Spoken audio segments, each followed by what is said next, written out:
श्री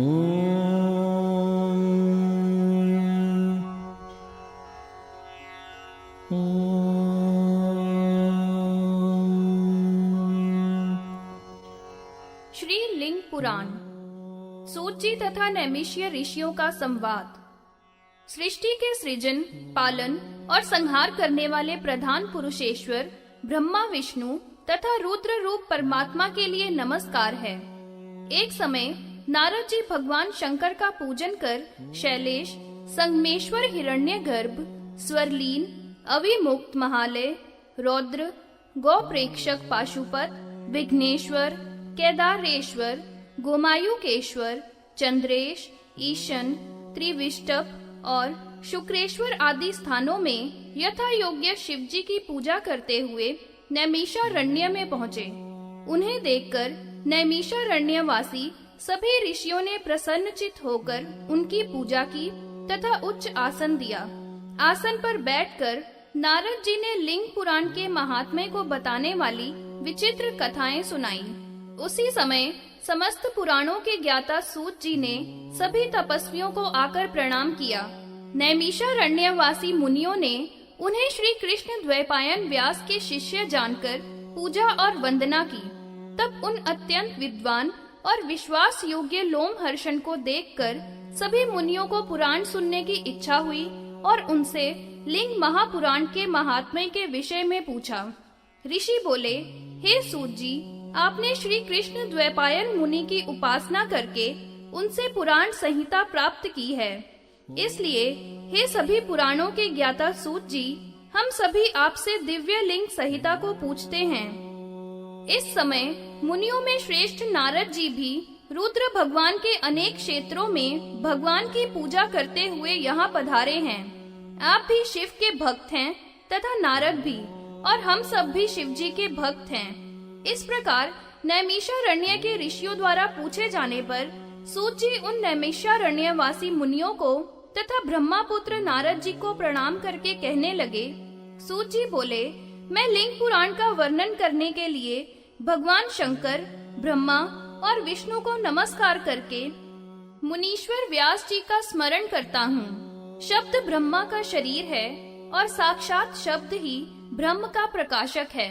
अकार, उकार और मकार अर्थात ओमकार ही स्थूल, सूक्ष्म और परात्पर ब्रह्म का स्वरूप है। उसका ऋग्वेद मुख है, सामवेद जीभ है, यजुर्वेद ग्रीवा है और अथर्ववेद हृदय है। वह ब्रह्म ऐसे प्रधान पुरुषातीत हैं तथा प्रलय और उत्पत्ति से रहित हैं। वही तमोगुण के आश्रय से काल रूपी रुद्र, रजोगुण से ब्रह्म और सतोगुण से विष्णु हैं और निर्गुण रूप में भी महेश्वर हैं।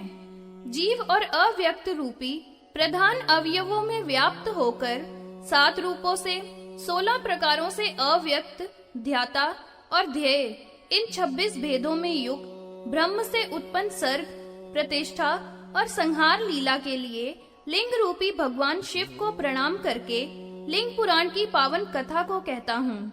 सूत जी बोले, महात्मा ब्रह्मा जी ने ईशान कल्प की कथा लेकर इस लिंग पुराण को बनाया। पुराण का परिमाण तो 100 करोड़ श्लोकों का है, परंतु व्यास जी ने संक्षेप में उनको 4 लाख श्लोकों में ही कहा है। व्यास जी ने द्वापर के आदि में उसे अलग अलग 18 भागों में विभाजित किया है। उनमें से यहाँ लिंग पुराण की संख्या 11 है, ऐसा मैंने व्यास जी से सुना है। उसे मैं आप लोगों से अब संक्षेप में कहता हूँ।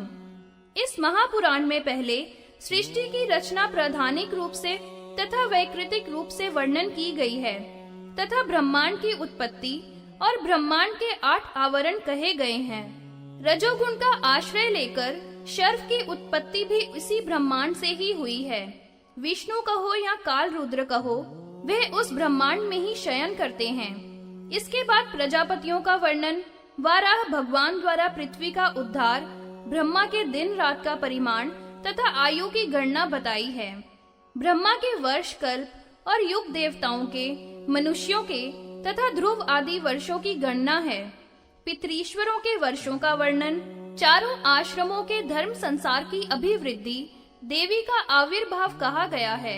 स्त्री पुरुष के जोड़े के द्वारा ब्रह्मा का सृष्टि विधान, रोदानांतर के बाद रुद्र के अष्टक का वर्णन, ब्रह्मा विष्णु का विवाद, पुनः लिंग रूप से शिव की उत्पत्ति का वर्णन है। शिलाद की तपस्या का वर्णन तथा वृत्रादि इंद्र के दर्शन का वर्णन, व्यावतार तथा कल्प और मनवंतरों का वर्णन इस पुराण में किया गया है। कल्प कल्पांतरों की कथा तथा कल्प भेदों के क्रम से वाराह कल्प में वाराह भगवान के अवतार की कथा, मेघ वाराह कल्प में रुद्र के गौरव का गान, पुनः ऋषियों के मध्य में पिनाकी के लिंग उत्पत्ति का वर्णन हुआ है। लिंग की आराधना, स्थान, पूजा का विधान, शौच, काल लक्षण, वाराह के महात्म्य एवं उनके क्षेत्र का वर्णन, पृथ्वी के स्थानों की संख्या की गिनती, विष्णु के स्थानों की गणना का वर्णन किया गया है। पुनः स्वारोचिष कल्प में दक्ष का पृथ्वी पर पतन, दक्ष का शाप तथा दक्ष का शाप मोचन, कैलाश का वर्णन, चंद्र रेखा की उत्पत्ति, शिव विवाह की कथा तथा शिव के संध्या व्रतों की कथा का शुभ वर्णन है। पाशुपात योग का वर्णन, चारों युगों का परिमाण तथा युग धर्म का विस्तार पूर्वक वर्णन हुआ है। शिव जी के द्वारा पुत्र उत्पत्ति तथा मैथुन के प्रग से जगत के नाश का भय, देवताओं को सती का शाप, विष्णु भगवान द्वारा रक्षा होना, शिव जी का वीर्य उत्सर्ग, स्कंद का जन्म, ग्रहण आदि पर्व में शिवलिंग को स्नान कराने का फल, शुभदधी का विवाद, दधीची और विष्णु की कथा, नंदी नाम वाले देवाधिदेव महादेव की उत्पत्ति, पतिव्रताओं का आख्यान, पशुपाश का विचार, प्रवृत्ति लक्षण तथा निवृत्ति लक्षण का ज्ञान, वशिष्ठ के पुत्रों की उत्पत्ति तथा वशिष्ठ के पुत्र महात्मा मुनियों का वंश विस्तार, राजशक्ति का नाश, विश्वामित्र का दुष्ट भाव तथा कामधेनु का बांधा जाना, वशिष्ठ का पुत्र शोक, अरुंधति का विलाप, स्नुषा का भेजा जाना, गर्भ स्थित बालक का बोलना, पराशर, व्यास, शुकदेव जी का अवतार, शक्ति पुत्रों द्वारा राक्षसों का विनाश, पुलस्त्य की आज्ञा से देवताओं का उपकार, विज्ञान और पुराणों का निर्माण का वर्णन इसमें है। लोकों का प्रमाण, ग्रह, नक्षत्रों की गति, जीवितों के श्राद्ध का विधान, श्राद्ध एवं श्राद्ध योग्य ब्राह्मणों के लक्षण, पंच महायज्ञों का प्रभाव और पंच यज्ञ की विधि, रजस्वला के नियम, उसमें नियम पालने से पुत्र की विशेषता, मैथुन की विधि, क्रम से हर एक वर्ण का वर्णन, सभी के लिए भक्ष अभक्ष का विचार, प्रायश्चित का वर्णन विस्तार से किया गया है। नरकों के तस्करों का वर्णन तथा कर्म के अनुसार दंड का विधान और दूसरे जन्म में स्वर्गीय तथा नारकीय कर्मों का ज्ञान, नाना प्रकार के दान तथा प्रेत राज के पुर का वर्णन, पंचाक्षर रुद्र तथा कल्प महात्म्य, वृत्रासुर और इंद्र का महान युद्ध, श्वेत मुनि और मृत्यु का संवाद तथा श्वेत मुनि के लिए काल का नाश तथा देवदारू वन में शिवजी का प्रवेश, सुदर्शन की कथा, संन्यास के लक्षणों का वर्णन हुआ है। इसके बाद ब्रह्मा जी द्वारा भगवान शंकर का श्रद्धा साध्य कहा जाना, मधुकैटभ दैत्यों द्वारा ब्रह्मा जी की गति क्षीण करना, विष्णु का मत्स्य रूप धारण करना, सभी अवस्थाओं में लीलाओं का वर्णन, शंकर की कृपा से विष्णु और विष्णु की उत्पत्ति, मंद्राचल को धारण करने के लिए कूर्म अवतार, संकर्षण भगवान और कौशिकी देवी की उत्पत्ति तथा यादवों में स्वयं भगवान का अवतार लेना, कंस की दुष्टता, श्री कृष्ण की बाल लीलाएं, पुत्रों के लिए शिवजी का पूजन करना, विष्णु और रुद्र द्वारा कपाल से जल की उत्पत्ति, पृथ्वी के भार को दूर करने के लिए विष्णु द्वारा रुद्र की आराधना का वर्णन इस पुराण में किया गया है।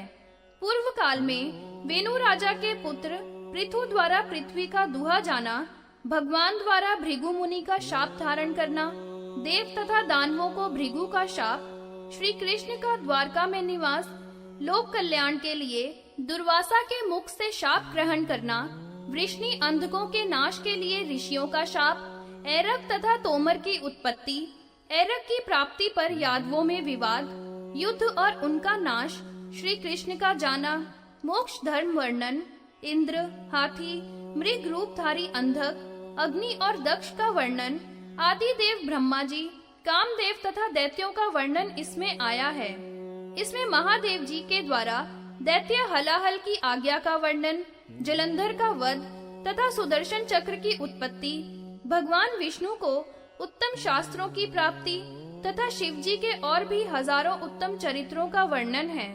ब्रह्मा, विष्णु और महान तेज वाले इंद्र के प्रभाव का वर्णन है। शिवलोक का वर्णन, पृथ्वी पर रुद्रलोक वर्णन और पाताल में तारकेश्वर का वर्णन।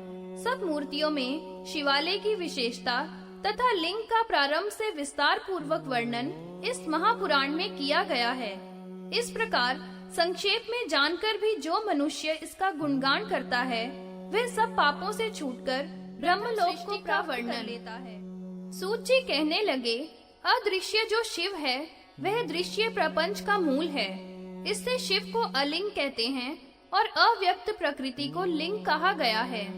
इसलिए यह दृश्य जगत भी शैव यानी शिव स्वरूप है। प्रधान और प्रकृति को ही उत्मोलिंग कहते हैं। वह गंध, वर्ण, रसहीन है तथा शब्द, स्पर्श, रूप आदि से रहित है। परंतु शिव अगुणी, ध्रुव और अक्षय हैं।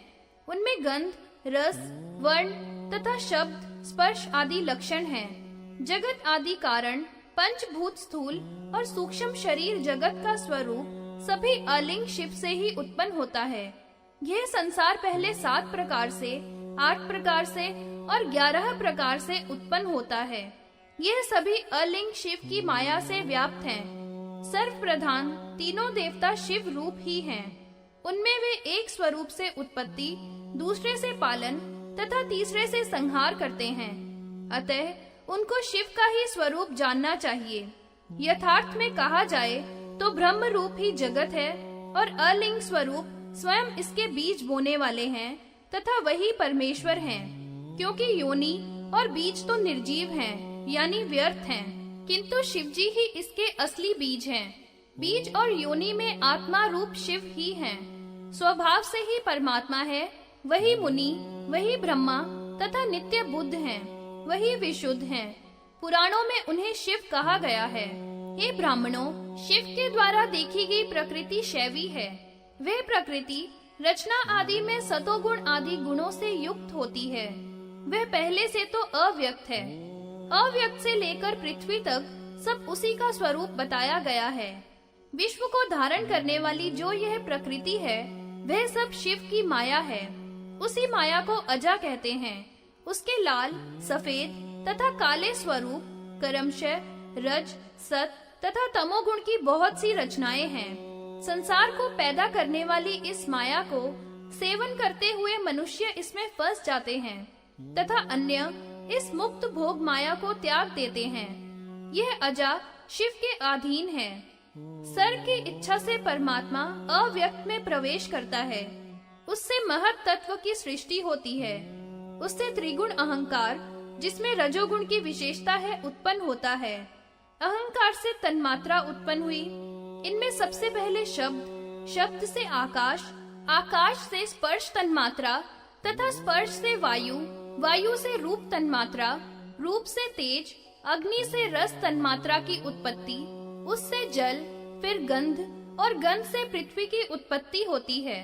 हे ब्राह्मणों, पृथ्वी में शब्द, स्पर्श आदि 5 गुण हैं तथा जल आदि में एक एक गुण कम है। अर्थात जल में 4 गुण है, अग्नि में 3 गुण है, वायु में 2 गुण और आकाश में केवल 1 ही गुण है। तन्मात्रा से ही पंचभूतों की उत्पत्ति को जानना चाहिए। सात्विक अहंकार से 5 ज्ञानेंद्री, 5 कर्मेंद्री तथा उभयात्मक मन की उत्पत्ति हुई।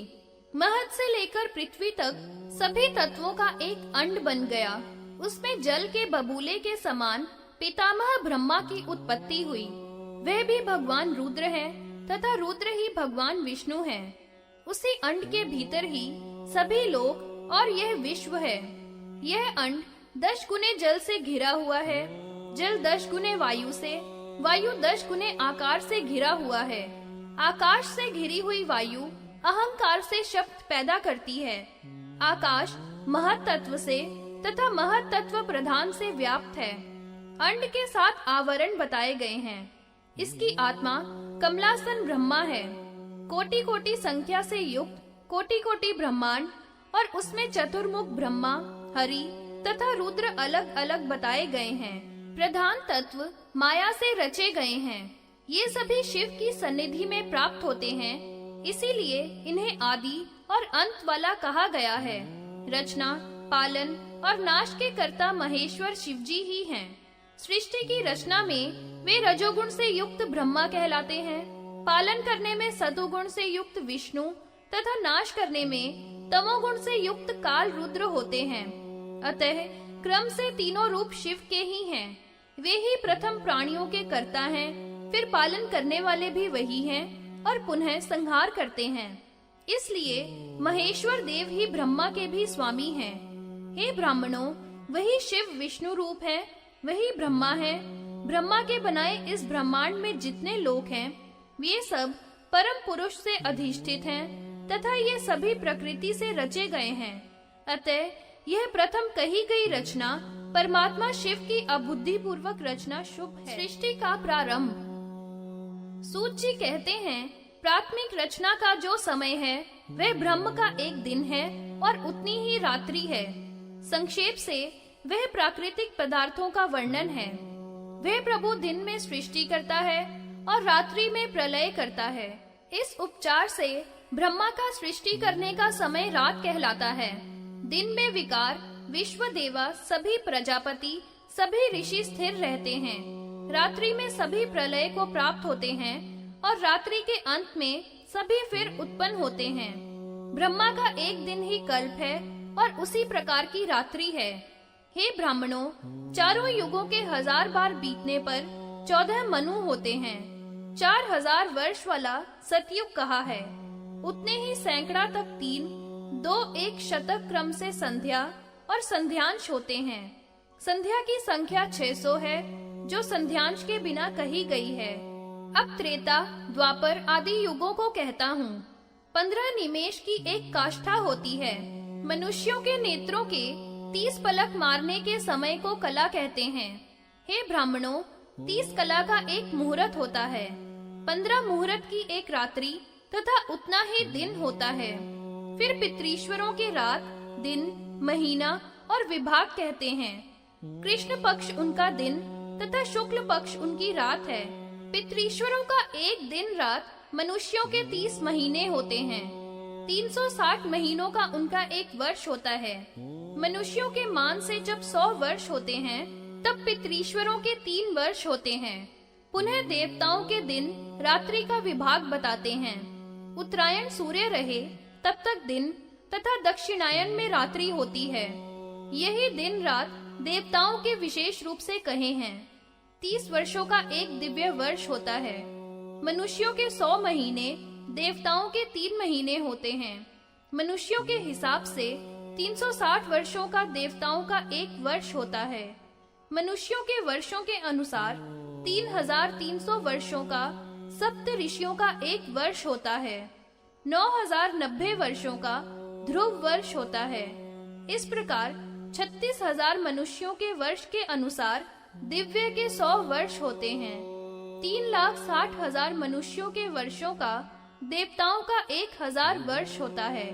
ऐसा जानने वाले विद्वान लोग कहते हैं। दिव्य वर्ष के परिमाण से ही युगों की कल्पना की गई है। पहले सतयुग, त्रेता, द्वापर, फिर कलयुग कहा है।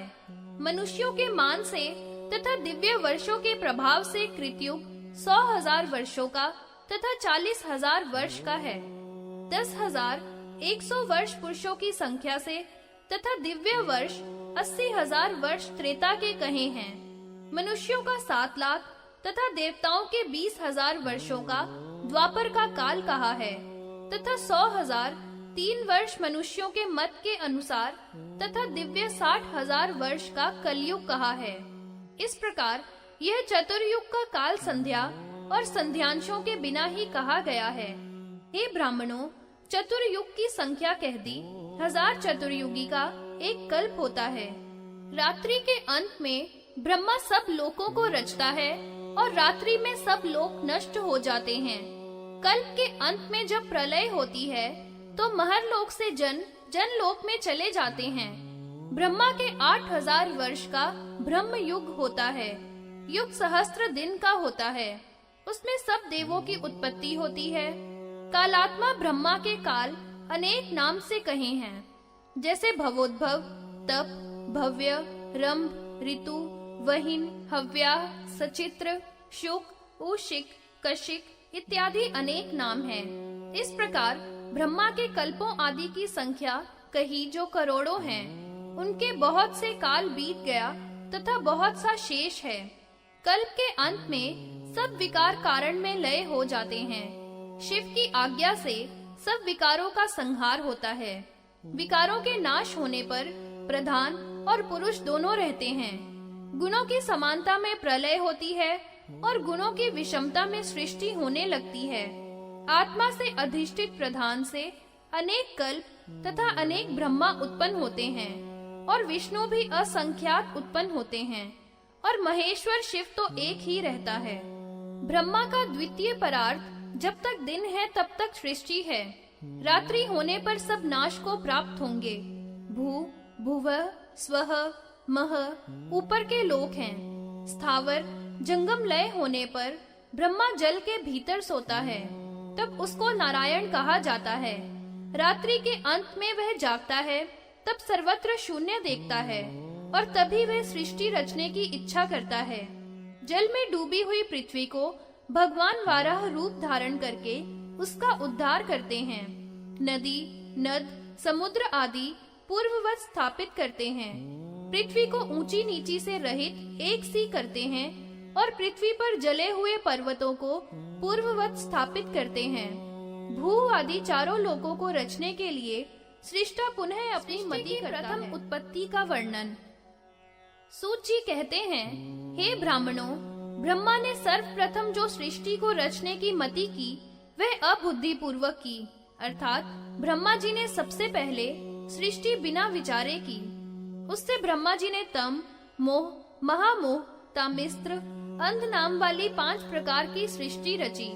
इसलिए इस रचना को अविद्या पूर्वक बनी हुई कहते हैं। प्रजापति ब्रह्मा की यह मुख्य रचना असाधक कहलाती है। उससे नग की उत्पत्ति हुई। सत, रज, तम गुणों की सृष्टि रचना करने के कारण उस ब्रह्म का कंठ 3 रेखा वाला पड़ गया, जिसका आप सभी लोग ध्यान करते हो। उस महात्मा ब्रह्मा ने सर्वप्रथम पशु पक्षी आदि तिर्यक योनि के जीवों की उत्पत्ति की। फिर सात्विक बुद्धि से उद्धर्व स्त्रोत जीवों की रचना की। इसके बाद भूत की रचना की। इसके बाद ब्रह्मा जी ने महत तत्व से दूसरी भौतिक सृष्टि रची, तीसरी इंद्रियों संबंधी रची तथा चौथी जो सृष्टि रची उसको मुख्य कहा गया है। 5वीं को तिर्यक योनि तथा 6वीं को दैविक कहा गया है। हे ब्राह्मणों, 7वीं को मानुषी सृष्टि तथा 8वीं को अनुग्रह पूर्वक रची हुई कहा गया है। 9वीं को कौमार कहते हैं। यह रचना प्राकृत तथा वैकृत कही गई है। हे मुनियों, पहले ब्रह्मा ने फल की इच्छा न रखने वाले सनक, सनंदन को उत्पन्न किया। फिर मरीचि, भृगु, अंगिरस, पुलस्त्य, पुलह, ऋतु, दक्ष, अत्रि, वशिष्ठ को अपनी योग विद्या से उत्पन्न किया। ये 9 ब्रह्मा के पुत्र हैं, अतः ब्रह्मा के ही समान इन्हें मानना चाहिए।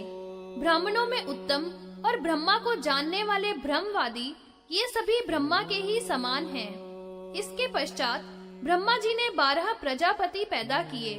ऋभु, सनत कुमार और सनातन आदि बनाए। ये कुमार उधर्वगामी, दिव्य, ब्रह्मवादी सर्वप्रथम पैदा हुए। ये ब्रह्मा के ही समान सर्वज्ञ और सब भावों वाले हैं। हे श्रेष्ठ मुनियों, अब मैं प्रथम पैदा हुए मुनियों की पत्नियों का वर्णन करता हूँ तथा संक्षेप में उनके द्वारा उत्पन्न उनकी संतान को भी कहता हूँ। शतरूपा रानी ने विराट को उत्पन्न किया। अयोनिजा शतरूपा रानी ने स्वयंभुव मनु के द्वारा पुत्र तथा 2 कन्याएं पैदा की। उनमें उत्तानपाद छोटा तथा बुद्धिमान प्रियव्रत बड़ा पुत्र हुआ। उनकी अति सुंदर और बड़ी आकुति नाम की तथा छोटी प्रसूति नाम की 2 कन्याएं हुई।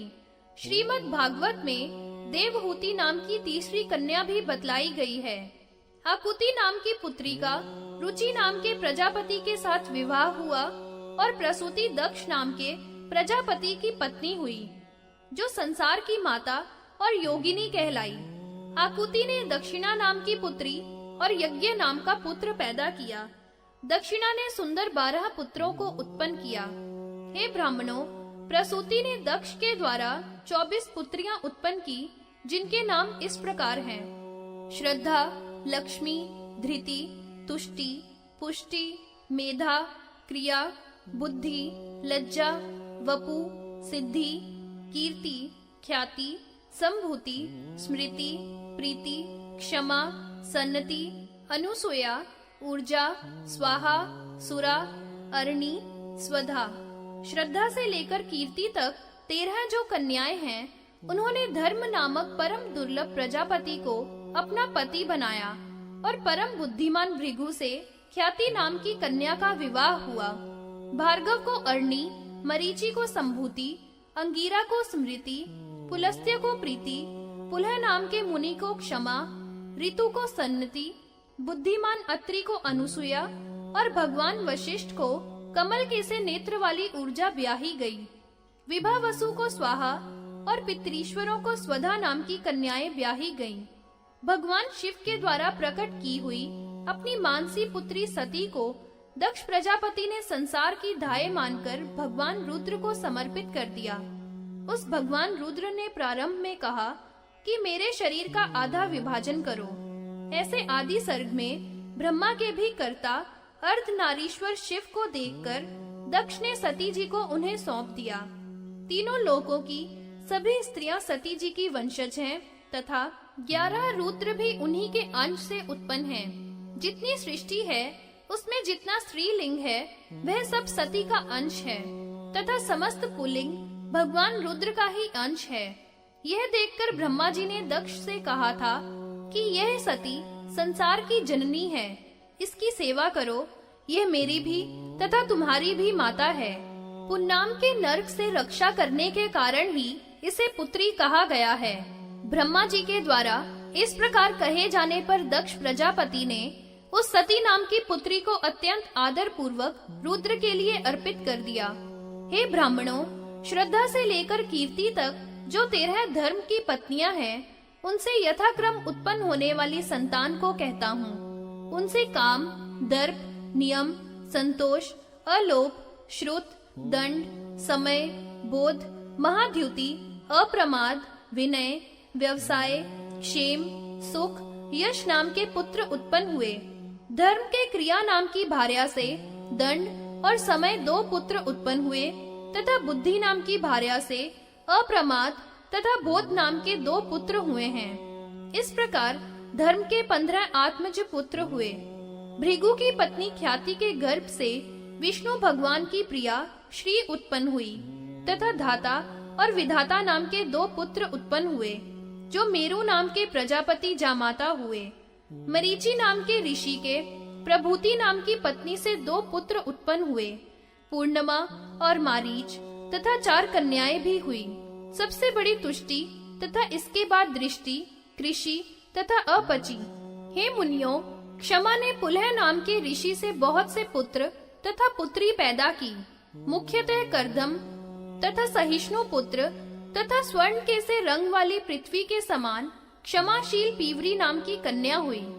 इसके बाद प्रीति नाम की पुलस्त्य ऋषि की भार्या से दत्तर्णव और द्वाहु पुत्र तथा द्वष्टवती पुत्री उत्पन्न हुई। क्रतु की भार्या सन्निति से 6000 पुत्र पैदा हुए, जो सभी बाल खिल्ले मुनि कहलाए। अंगिरस की पत्नी स्मृति से सिनी, वाली, कुहू, राका तथा अनुमति आदि कन्याएं पैदा हुई। अत्रि की पत्नी अनुसूया से 6 संतानें हुई। एक श्रुति नाम की कन्या हुई। सत्यनेत्र, भव्य मुनि, मूर्ति राय, शनेश्चर तथा सोम 5 लड़के तथा छठी श्रुति नाम की कन्या हुई। वशिष्ठ मुनि की पत्नी ऊर्जा से भी पुत्र उत्पन्न हुए। ज्यायजी, पुंडरीकाक्ष, रज, सुहोत्र, बाहु, निष्पाप, स्तवन, तपस्वी, शुक्र आदि 7 पुत्र हुए। भगवान शिव की आत्मा रूप पितामह अग्नि के स्वाहा नाम की पत्नी से संसार की भलाई के लिए 3 पुत्र पैदा हुए, जिनका वर्णन आगे के अध्याय में किया गया है। देवताओं आदि का वर्णन तथा शंकर जी का महात्म्य।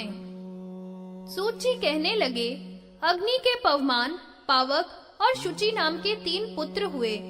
पवमान निर्मथ्य कहलाया और पावक वैद्युत तथा शुचि सौर अग्नि देने वाले कहलाए। इस प्रकार स्वाहा के ये 3 पुत्र बड़े ही तेजस्वी हुए। इनके पुत्र पौत्र तो बहुत ही तेजस्वी हुए हैं, किंतु यहाँ संक्षेप में उनकी संख्या बताते हैं। विसृजय, सप्तक आदि 49 हैं तथा व्रत का पालन करने वाले हैं। ये सभी प्रजापति हैं और भगवान रुद्र की आत्मा है। मैना नाम की एक मानसी पुत्री स्वधा से उत्पन्न हुई। वह संसार में बहुत ही प्रसिद्ध हुई। मैना के 2 पुत्र मैनाक और क्रोंच तथा एक उमा नाम की कन्या हुई। गंगा और हेमवती को भी पैदा किया, जो शिव के शरीर का स्पर्श पाकर परम पवित्र हुई। यज्ञों की जननी धरती को पैदा किया, जो उनकी मानसी पुत्री है। कमल के से नेत्र वाली स्वधा मेरु राजा की पुत्री हुई। अब अमृत पान करने वाले पितरों का वर्णन करता हूँ तथा सभी ऋषियों के कुलों का भी विस्तार से वर्णन करता हूँ। उसे आप सभी ध्यान पूर्वक सुने। दक्ष की पुत्री जो सती है, उन्होंने भगवान शिव की समीपता प्राप्त की। पीछे उन्होंने अपने पिता दक्ष की निंदा करके नील लोहित भगवान शंभु का ध्यान करते हुए पार्वती जी का रूप प्राप्त किया और शिव जी को पुनः पति रूप में प्राप्त किया। उन निर्मल नील लोहित सभी रुद्रों के स्वरूप, जिनसे ये सभी 14 लोक आच्छादित हैं तथा जो जरा और मरण से रहित हैं, उन रुद्र भगवान से ब्रह्मा जी बोले, हे महादेव, हे 3 नेत्रों वाले, हे नील लोहित, आपको नमस्कार है। आप सर्वज्ञ हो, सबकी गति हो, दीर्घ हस्व तथा वामन भी आप ही हो। आप शुभ हो तथा आप नित्य हो, निर्मल हो, वीतराग हो। आप सभी संसार की आत्मा हो। इस प्रकार कनकांडज ब्रह्मा जी ने रुद्र भगवान की स्तुति करके परिक्रमा की और पुनः बोले, आप मृत्यु से रहित सृष्टि को बनाओ। तब शिव जी ने कहा कि यह तो असंभव है। हे ब्रह्मा जी, आप ही जरा मरण से युक्त जैसी चाहो वैसी सृष्टि बना लीजिए। तब ब्रह्मा ने शंकर भगवान के आदेशानुसार जरा और मरण से युक्त इस चराचर जगत की रचना की। भगवान तो निवृत्त होकर ही स्थित रहे। हे ब्राह्मणों, उस समय शंकर जी स्थाणु बन गए। शिव जी तो आत्म भाव से निष्कल हैं। वे तो अपनी इच्छा से ही शरीर धारण करते हैं। अपनी दयालुता से सभी का कल्याण करते हैं। शंकर जी अपनी योग विद्या से बिना ही प्रयत्न के योग में स्थित रहते हैं। विरक्त के लिए वे मुक्ति हैं। वे सूक्ष्म से भी सूक्ष्म हैं। मनुष्य संसार के भय से विषयों का त्याग करके वैराग्य द्वारा विराग को प्राप्त करते हैं। यह उनके दर्शनों की कृपा है। धर्म, ज्ञान, वैराग्य और ऐश्वर्य शंकर जी से ही प्राप्त होते हैं। वे पिनाकी नील लोहित ही साक्षात शंकर भगवान हैं। जो मनुष्य शंकर जी के आश्रित रहते हैं, वे सभी बंधनों से मुक्त हो जाते हैं, इसमें संशय नहीं है। अत्यंत पापी लोग भी शंकर जी की कृपा से दारुण नरक में नहीं जाते हैं। वे शंकर जी के आश्रित हो जाने से अमरता को प्राप्त हो जाते हैं। ऋषि बोले, घोर आदि 28 प्रकार की माया से युक्त पापी जन करोड़ों प्रकार के नरकों में पकाए जाते हैं, क्योंकि वे पापी जन नील लोहित शंकर भगवान के आश्रित नहीं होते हैं। भगवान शिव सभी प्राणियों के आश्रय हैं, अव्यय हैं, संसार के स्वामी हैं, पुरुष हैं, परमात्मा हैं। तमोगुण से वे काल रुद्र हैं, रजोगुण से ब्रह्मा है और सतोगुण से वे सर्व प्रकार जाने गए विष्णु भगवान हैं। निर्गुण रूप से वे महेश्वर हैं। हे महामते सूत जी, अब आप कृपा कर यह बतलाइए कि मनुष्य किस कर्म या अकर्म से किस नरक में जाते हैं। यह सुनने का हमें बड़ा कौतूहल है। ईश्वर व्यास और उनके शिष्यों का प्रतिपादन तथा शंकर जी के रहस्य का कथन। सूत जी बोले, अब मैं आप लोगों के सामने भगवान शंकर जी के अत्यंत तेजशील रहस्य को कहूँगा। सबको प्रिय लगने वाले भगवान शंकर का प्रभाव पहले संक्षेप में कहता हूँ। परम तत्व को जानने वाले परम वैरागी लोग प्राणायाम आदि 8 प्रकार के साधनों का प्रयोग करते हैं तथा अरुणा आदि गुणों से युक्त विविध प्रकार के कर्म करते हुए अपने कर्म के अनुसार स्वर्ग और नर्क को जाते हैं। भगवान शंकर के प्रसाद से ज्ञान प्राप्त होता है तथा ज्ञान से योग होता है। योग से इस संपूर्ण संसार को भगवान शिव की कृपा से मुक्ति मिलती है। ऋषि बोले, हे योग को जानने वाले सूत जी, यदि भगवान के प्रसाद से आप दिव्य योग को और महेश्वर भगवान को विज्ञान स्वरूप बतलाते हैं, तो विज्ञान स्वरूप महादेव जी जो सभी प्रकार की चिंताओं से रहित हैं, वे योग मार्ग के द्वारा किस काल में मनुष्यों को कैसे उत्पन्न करते हैं। रोमहर्षण जी बोले, प्राचीन काल में देवता, ऋषि, पितरीश्वर और शैल आदि मुनियों ने ब्रह्मपुत्रों से जो सुना था उसे मैं आप लोगों से कहता हूँ। द्वापर के अंत में व्यासों के अवतार तथा योगाचार्यों और शिष्यों के अवतारों को कहता हूँ। विभु के क्षमाशील 4 शिष्य हुए और ईश्वर की कृपा से शिष्य तो बहुत से हुए। उन्हीं के मुख से क्रम परंपरा से आया हुआ ज्ञान मनुष्यों को प्राप्त हुआ। भगवान की कृपा से प्रथम ब्राह्मणों को तथा अंत में वैश्यों को वह ज्ञान मिला। ऋषि लोग बोले, कौन कौन से द्वापर में, कौन कौन से युगांतर में तथा किन किन कल्पों में कौन कौन व्यास हुए, उनका चरित्र हमारे से आप कहो, क्योंकि आप यह सभी कहने में समर्थ हो। सूत जी बोले, हे ब्राह्मणों, वराह कल्प के वैवस्वत मनवंतर और उनके अंतरों के व्यासों तथा रुद्रों को इस समय आपसे कहता हूँ। वेद पुराण और ज्ञान के प्रकाशक व्यासों को यथाक्रम इस समय आपसे कहता हूँ। ऋतु, सत्य, भार्गव, अंगिरा, सविता, मृत्यु, शतकृतु, वशिष्ठ, सारस्वत, त्रिधात्मा, त्रिव्रत, स्वयं, धर्म, नारायण, तरक्षु, अरुणी तथा कृतंजय, तृण, बिंदु, रुक्ष, मुनि, शक्ति, पराशर, जातुकर्ण्य और साक्षात विष्णु स्वरूप श्री कृष्ण द्वैपायन मुनि व्यास हुए। अब आप लोग योगेश्वरों को क्रम से सुनिए। कल्पों और कल्पांतरों में कलियुग में रुद्र और व्यासों के अवतारों के गौरव से असंख्य योगेश्वर हुए हैं। वराह कल्प के वैवस्वत अंतर के योगेश्वरों के अवतारों को इस समय कहता हूँ तथा पुनः औरों से कहूँगा। ऋषि बोले, इस समय आप वराह कल्प के वैवस्वत मनवंतर तथा ऊर्ध्व कल्प के सिद्धों को ही कहिए। रोमहर्षण जी बोले, हे ब्राह्मणों, स्वयंभू मुनि सबसे प्रथम, इसके बाद स्वारोचिष, उत्तम, तामस, रैवत, चाक्षुष, वैवस्वत, सावर्णी, धर्म सावर्णी, विशंग, अविशंग, शबल, वर्णक नाम के मनु हुए।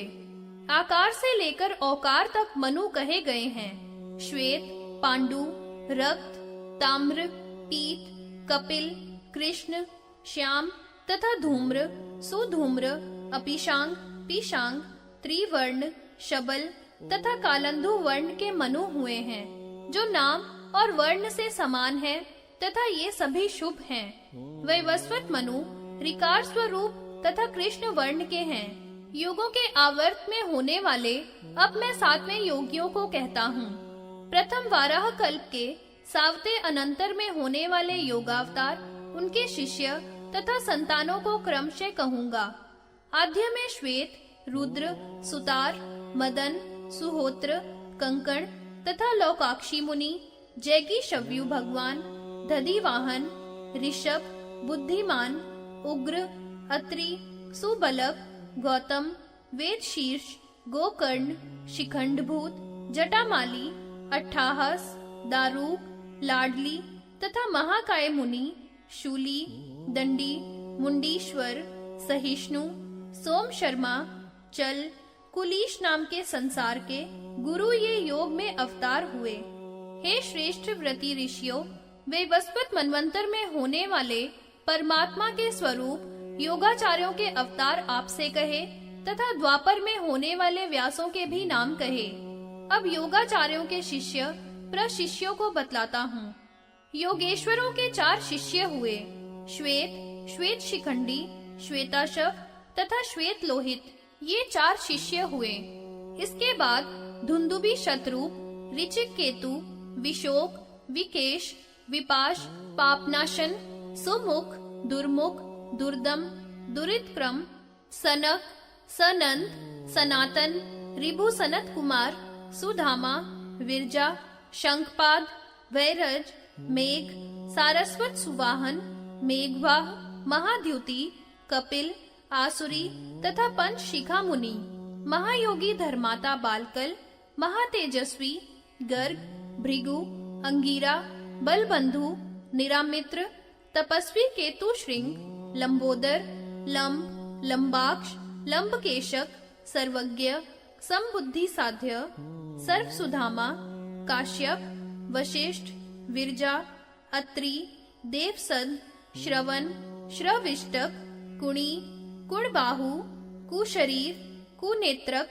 कश्यप, उपनाश, चैवन, बृहस्पति, उत्स्यो, वामदेव, वाजश्रवा, सुधीर, शयावाशक, हिरण्यनाभ, कौशल्य, लीगक्षी, कुशुमी, सुमंतु, बर्बरी, विद्वान कबंध, कुशिकंधर, प्लक्ष, वाल्भ्य, यणी, केतुमान, गोपन, भल्लावी, मधुपिंग, श्नेतकेतु, उशिक, बृहदश्व, देवल, शालिहोत्र, अग्निवेश, युवनाशव, शरद्वस, छगल, कुंडकर्ण, कुंभ, प्रवाहक, उलोक, विद्युत, मंडूक, आश्वलायन, अक्षपाद, कुमार, उलूकवत्स, कुशिक, गर्भमित्र, कौरुष्य आदि इतने योगेश्वरों के शिष्य सभी आवर्तों के हुए हैं।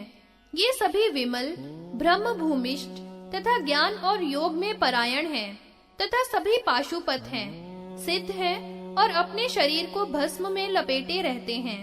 इन शिष्यों के शिष्य प्रशिष्य तो सैकड़ों और हजारों हैं, जो पाशुपत योग को प्राप्त करके रुद्रलोक में स्थित हैं। देवताओं से लेकर पिशाच आदि तक सभी पशु संज्ञा वाले हैं। शिव सबके पति हैं, इससे उन्हें पशुपति कहा गया है। अतः उन पशुपति रुद्र के द्वारा बनाया गया योग पाशुपत योग जानना चाहिए।